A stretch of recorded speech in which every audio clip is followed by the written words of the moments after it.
#MeToo हा शब्द ऐकल्यावर आपल्या डोळ्यासमोर येतात बॉलिवूड आणि हॉलिवूडमधील अनेक मोठ्या अभिनेत्री ज्यांनी धाडस दाखवून आपल्यासोबत झालेल्या लैंगिक शोषणाला कास्टिंग काउचला वाचा फोडली। पण मराठी इंडस्ट्रीत जिथे अनेक कलाकारांना आपण आपल्या घरातले सदस्य मानतो, जिथे एक कौटुंबिक वातावरण असल्याचं म्हटलं जातं, तिथेही असं काही घडतं का? हा प्रश्न अनेकांच्या मनात होता। पण नुकत्याच घडलेल्या एका घटनेने या प्रश्नाचं उत्तर एका स्फोटक पद्धतीने दिलं आहे आणि संपूर्ण मराठी इंडस्ट्रीला अक्षरशः हादरून सोडलं आहे। एका तरुण मराठी अभिनेत्रीने प्राची पिसाट हिने अत्यंत गंभीर आरोप केले आहेत। ज्येष्ठ मराठी अभिनेते सुदेश महर्षिलकर यांनी पाठवलेल्या कथित आक्षेपार्ह मेसेजचे स्क्रीनशॉट तिने थेट इंस्टाग्रामवर शेअर केले आहेत।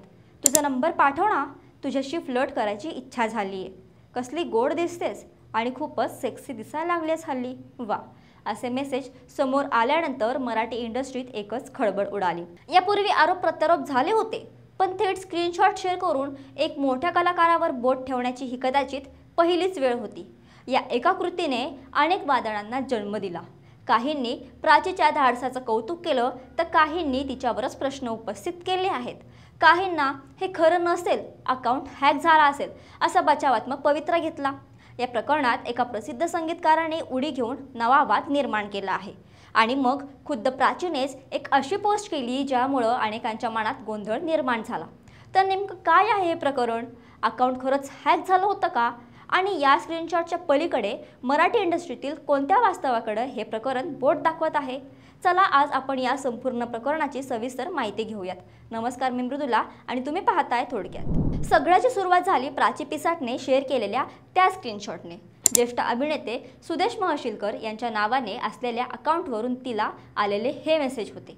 एका मेसेजमध्ये थेट नंबर मागून फ्लर्ट करण्याची इच्छा व्यक्त केली होती, तर 7 एप्रिल रोजी आलेल्या दुसऱ्या मेसेजमध्ये तिच्या दिसण्यावर सेक्सी अशी कमेंट केली होती।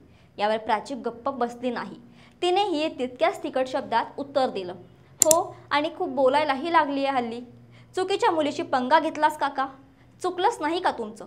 तिने हे स्क्रीनशॉट शेअर करताच सोशल मीडियावर आणि माध्यमांमध्ये यावर जोरदार चर्चा सुरू झाली। कोणत्याही मोठ्या व्यक्तीवर आरोप झाल्यावर पहिली प्रतिक्रिया काय येते? अकाउंट हॅक झाला असेल। इथेही तेच झालं।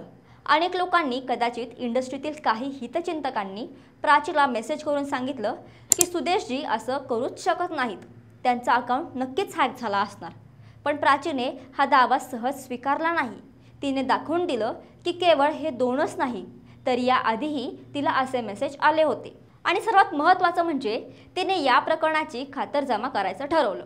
तिने स्वतः सायबर क्राईम अधिकाऱ्यांशी संपर्क साधला आणि सुदेश महर्षिलकर यांचा अकाउंट खरंच हॅक झाला आहे का याची चौकशी करण्याची विनंती केली।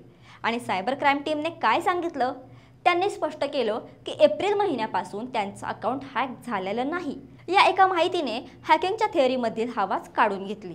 जर अकाउंट हॅक झालं नव्हतं तर ते मेसेज कोणी केली? आणि जर ते सुदेश महर्षिलकर यांनीच केले असतील तर ते इतके दिवस गप्प का आहेत? ना त्यांनी कोणती प्रतिक्रिया दिली, ना त्यांनी प्राचीची माफी मागितली। त्यांचं हे मौन अनेक प्रश्न निर्माण करणारं आहे।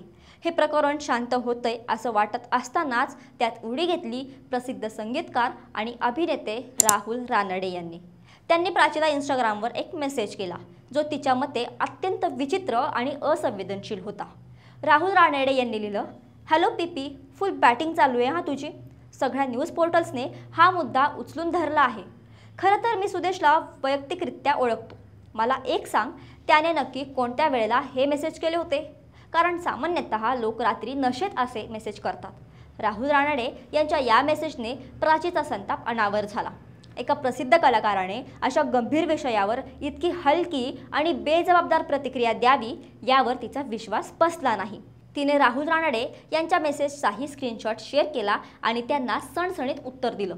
ती म्हणाली, अजून एक नमुना, तू पागल आहेस का? काय बोलतोय कळतंय का? नशेत असल्याने मुलींना मेसेज करणं हे कुठलं कारण होत नाही, ते गैरवर्तनच आहे।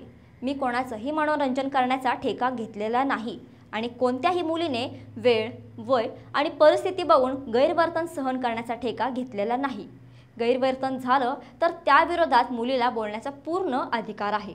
जर तुझी ही मानसिकता असेल तर तू नशेत असताना आता तुझे किती चॅट बाहेर निघतील हे तुला कळणारही नाही। प्राचीच्या या उत्तराने नशेमध्ये होतं असं म्हणून गैरवर्तनाला पाठीशी घालणाऱ्या मानसिकतेवर थेट प्रहार केला। एकीकडे काही जण प्राचीला प्रश्न विचारत होते किंवा विचित्र सल्ले देत होते, तर दुसरीकडे इंडस्ट्रीतील काही समंजस आणि खंबीर महिला तिच्या पाठीशी उभ्या राहिल्या। ठरलं तर मग फेम अभिनेत्री प्राजक्ता कुलकर्णी यांनी कमेंट केली, प्राची एकदम छान केलंस ही पोस्ट शेअर करून। कारण इंडस्ट्रीमधील काही लोकांना वाटतं की सगळ्याच मुली त्यांच्यासाठी उपलब्ध असतात, हा त्यांचा गैरसमज दूर व्हायलाच हवा। काही लोकांमुळे आपली इंडस्ट्री बदनाम आहे। तर त्याच मालिकेच्या लेखिका आणि अभिनेत्री शिल्पा नवलकर यांनी म्हटलं, वे टू गो प्राची, गप्प नाही बसायचं। शिल्पा यांच्या कमेंटवर प्राचीने दिलेलं उत्तर खूप बोलकं होतं। ती म्हणाली, शिल्पाताई, गेल्या 12 तासात तू पहिलीच महिला असशील जिने मला गप्प बस असं नाही सांगितलं। यावरून प्राचीवर गप्प बसण्यासाठी किती दबाव येत असेल याची कल्पना येते।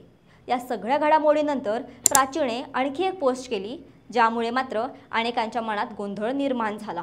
तिने माध्यमांना आवाहन केलं की मी आरोप वगैरे काही केले नाहीत, फक्त रिप्लाय आणि स्क्रीनशॉट शेअर केलेत। विनंती आहे की प्लीज चुकीचे शब्द वापरू नका, तुम्ही मिसलीड न करता सपोर्ट कराल याची मला आशा आहे। तिने हेही म्हटलं की तिला हा विषय संपवायचा होता। प्राचीच्या या पोस्टमुळे अनेकांना प्रश्न पडला की तिला नेमकं काय म्हणायचं आहे। जर तिने आरोप केले नाहीत तर स्क्रीनशॉट शेअर करण्याचा उद्देश काय होता? तिने चुकीच्या मुलीशी पंगा घेतलाच का असं का म्हटलं? तिच्यावर कोणी दबाव आणला आहे का की तिला या प्रकरणाचा कायदेशीर किंवा व्यावसायिक फटका बसण्याची भीती वाटते? या क्लेरिफिकेशनमुळे काही लोकांनी तिने यूटर्न घेतला असंही म्हणायला सुरुवात केली आहे। प्राची पिसाटच्या एका स्क्रीनशॉटने मराठी इंडस्ट्रीत एका वादळाला जन्म दिला आहे। हॅकिंगचा दावा, दुसऱ्या कलाकाराची विचित्र मध्यस्थी, इंडस्ट्रीतून मिळणारा पाठिंबा आणि मग स्वतः प्राचीने घेतलेली गोंधळात टाकणारी भूमिका, या सगळ्यामुळं हे प्रकरण अधिकच गुंतागुंतीचं झालं आहे। सुदेश महर्षीकर अजूनही गप्प आहेत, पण या गोंधळाच्या पलीकडे काही महत्त्वाचे प्रश्न उभे आहेत। प्राचीने आरोप केले की नाही हा तांत्रिक मुद्दा बाजूला ठेवला तर तिने जे मेसेज समोर आणले ते एका व्यावसायिक संबंधांच्या मर्यादित बसतात का? नशेत होतं किंवा अकाउंट हॅक झालं होतं अशा सबबींखाली गैरवर्तनाला किती काळ पाठीशी घातलं जाणार आहे? आणि सर्वात महत्त्वाचं म्हणजे जेव्हा एखादी स्त्री धाडस दाखवून पुढे येते तेव्हा तिला पाठिंबा देण्याऐवजी तिच्यावरच प्रश्न का उचलले जातात किंवा तिला गप्प बसण्याचा सल्ला का दिला जातो? प्राचीने सुरू केलेली ही लढाई मग तिने क्लेरिफिकेशन दिलं असलं तरी मराठी इंडस्ट्रीला आत्मपरीक्षण करायला भाग पाडेल का की हे वादळ ही काही दिवसांनी शांत होईल आणि पुन्हा जैसे ते परिस्थिती निर्माण होईल? या प्रश्नांची उत्तरं येणारा काळच देईल। पण प्राचीने उडवलेला खड्डा इंडस्ट्रीतील शांत पाण्याला गढूळ करून गेला आहे हे मात्र नक्की।